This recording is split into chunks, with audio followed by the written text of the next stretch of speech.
It's the time of rains in India right now, and our forests are wet and the ground is wet, and that has brought out a very interesting animal because they constantly dig the ground for food. This here is the work of a sloth bear. It's quite unusual to think that a bear is digging the ground to such an extent for food, but the sloth bear's main source of food, the main source of protein, is termites, and they constantly smelling the ground and digging the ground for termites. In fact, when we look for bears in the forest, all we look for is dark black blobs moving in, because they're always looking down and you can't see any other feature about them except the black ball of fur. And here you can see how deep this bear has dug. In fact, if you look closely, you can see the claw marks, and they have huge claws which are curved backwards, and you can see the claw marks and how they've used their claws to dig out this pit. In fact, the mouth parts of a bear are designed perfectly for sucking in termites. Their upper lip is not attached to their gums, so it actually flaps open to cover the nostrils, and they miss out on their upper two incisors. So what happens is their mouth becomes like a straw, and they're able to suck in all the termites with their long snout. And that's how perfectly designed these bears are for feeding on termites. So the bears at this time of the year seem to be feeding heavily on these termites. But apart from termites, the sloth bears tend to feed a lot on fruit. They don't eat meat all that much. There have been records of them scavenging, but unlike the other bears in the world, they actually don't actively hunt for larger prey. What we have here are claw marks of sloth bears all over this tree, and it seems like the bears have climbed this tree to get to the fruit above. And this is a cassia, and there are many such trees that bears go often to for the fruit, and most of the times they have to climb. And despite their clumsy appearance, sloth bears are very good climbers. In fact, there is a theory that says that their name actually comes because they can climb as well as sloths do, but I'm not sure what the origin of the name is. But it's quite interesting to see them up the trees, and I've actually seen them high on top of very tall trees, feeding on honey from beehives, sometimes taking the fruit. So there are trees like the Indian blackberry, there is a mahua, there's many such trees that the bears go to seasonally for the fruit.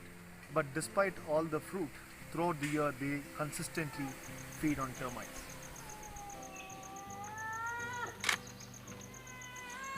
And that's how a young bear sounds when he's waiting his turn for termites. We're here at this beautiful forest temple. Going by the structure, it looks like a Hindu temple. It's maintained by the tribal community here. But what is interesting about this place is, you can see that it's covered in sloth bear scat. And if you look at this one right here, you can see that the scat is dried up a bit, but it isn't too old. And there's a lot of seeds and also a few exoskeletons of termites here.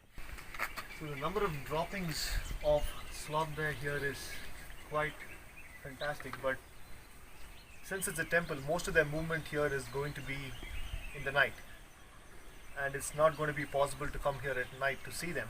So what we can do is use one of these guys and try and capture them on camera trap.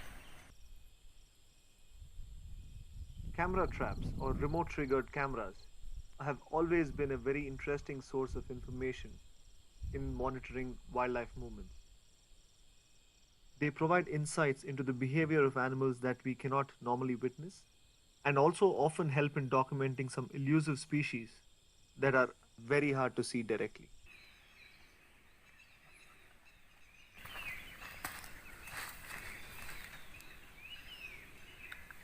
So the camera seems to be facing the right direction and all seems to be working fine.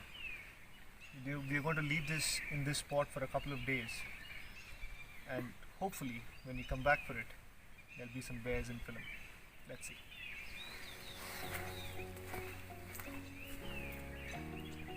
I am particularly interested in capturing one specific bear.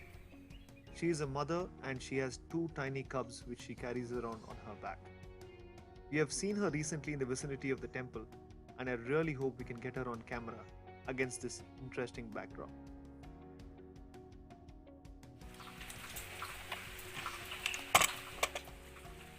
We retrieved the camera a few days later and were really excited about checking the result.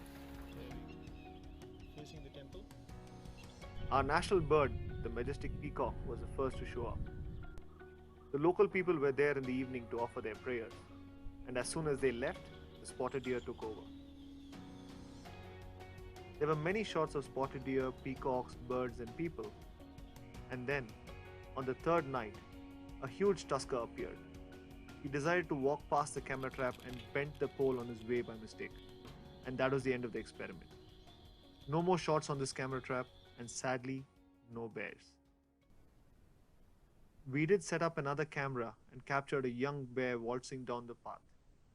But it looks like we'll have to wait a lot longer for the bears of the temple courtyard.